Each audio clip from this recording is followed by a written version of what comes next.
Chapter 17. December the 25th, 1916. Vimy Ridge, France. Harry stands at his new artillery post at Vimy Ridge.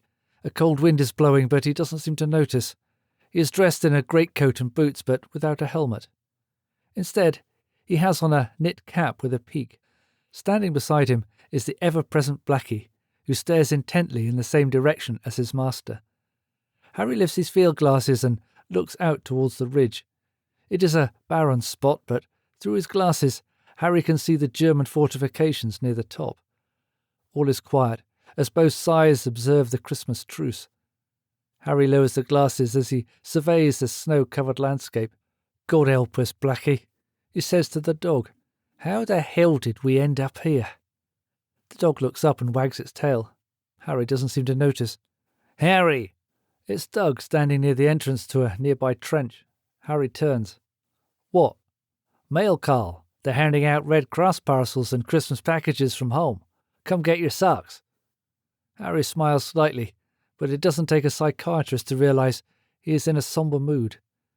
It has only been 4 days since Lou was killed.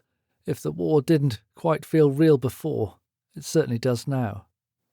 Harry and Blackie walk back to the trench where several soldiers are milling about. Over by one of the huts, 2 soldiers are calling out names and handing over parcels to the soldiers who step forward. Harry leans towards Doug, who is standing next to Mike and Mac. "I don't know why I'm here. There's nobody to send me anything for Christmas." "Harry Walker," shouts Stuart, the mail caller. Harry looks stunned. "There's your socks," says Doug. Harry steps forward and is handed a letter. "Thanks, Stu." He returns to his friends. Mac looks on curiously as Harry studies the envelope. A look of surprise comes over his face. "It's a letter from my sister, Laura. I haven't seen her in—" He pauses and does the math. 12 years.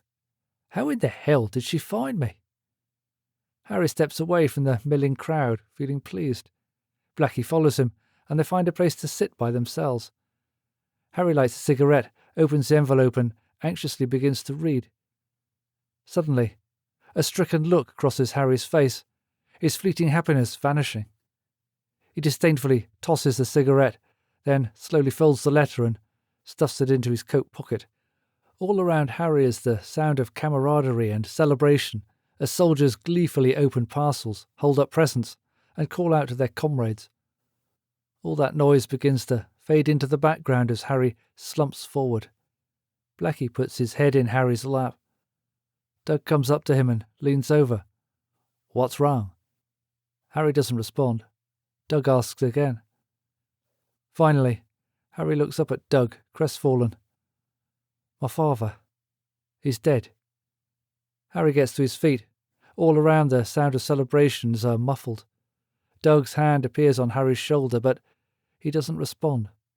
Instead, he climbs out of the trench towards the artillery positions. Blackie follows. It's getting darker now, and Harry looks skyward as the stars start to appear.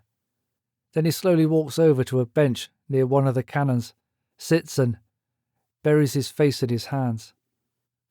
For the first time in a long time, maybe for the first time in his life, Harry starts to cry. He cries for his dad, but he cries too for the life he could have had, the life that was denied him when he was just a boy.